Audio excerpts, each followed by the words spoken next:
مخمصہ۔ ایک شاگرد اپنے استاد سے الجھ پڑا۔ اس کو مخمصے کی مطلب سمجھ نہیں آیا تھا۔ اس نے کافی تشریح کی مگر شاگرد مطمئن نہ تھا۔ پھر استاد نے کہا کہ میں تم کو ایک واقعہ سناتا ہوں، شاید تمہیں مخمصے کی سمجھ آ جائے۔ اورنگ آباد میں او کلینک کے سامنے والی سڑک پر ایک باپ اور اس کا بیٹا موٹر سائیکل پر جا رہے تھے۔ ان کے آگے ایک ٹرک جا رہا تھا جس میں پولادی چادریں لدی تھی۔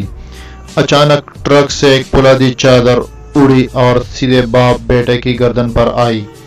دونوں کی گردن کٹ گئی۔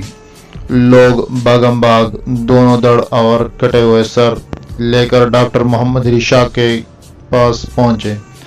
ڈاکٹر شاہ نے 7 گھنٹے کی طویل آپریشن کے بعد کٹے ہوئے دونوں سر دڑوں سے جوڑ دیے۔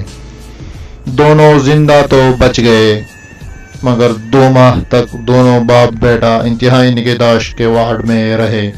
گھر والوں کو بھی ملنے کی اجازت نہیں تھی۔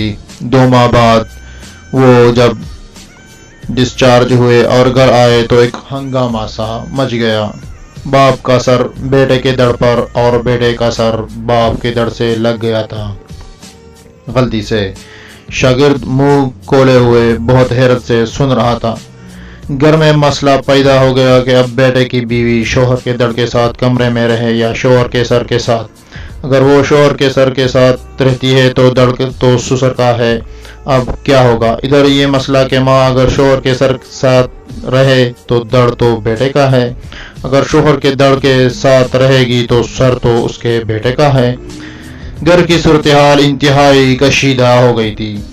بیٹا اپنی بیوی کا ہاتھ تھامنا چاہے تو وہ نیک بخت کہتی کہ مجھے ابا جان کے ہاتھوں سے شرم آتی ہے۔ سسر اگر اپنی بیوی کے پاس اس لیے نہیں پٹکتے کہ بیٹے کے دڑ اور ماں یعنی اس کی بیوی ابدی حرمت ہے۔ کہیں موٹر سائیکل پر جانا ہو تو ایک پریشانی کہ بہو شوہر کے دڑ کے ساتھ بیٹھے یا سسر کے سر کے ساتھ۔ الغرض ان کی زندگی اجیرن ہو گئی۔ تمام معمولات ٹپ ہو گئے تھے۔ ایسے میں کسی نے مشورہ دیا کہ یوں کیا جائے کہ دونوں اپنی منکوحہ کو طلاق دے دے اور سرینو نکاح کرے تاکہ دڑ حلال ہو جائے۔ شاگرد جو پوری توجہ سے سن رہا تھا اور بہت پریشان تھا کہ اب کیا ہوگا۔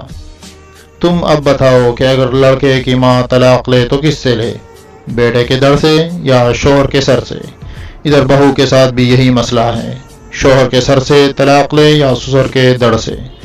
اب تم بتاؤ کہ کیا کیا جائے؟ شاگرد بولا، استاد جی میرا تو دماغ بند ہو گیا، مجھے کچھ سمجھ نہیں آ رہا کہ کیا کیا جائے۔ استاد گویا ہوا، بیٹا بس یہ جو تمہاری کیفیت ہے نا، اسے ہی مخمصہ کہتے ہیں۔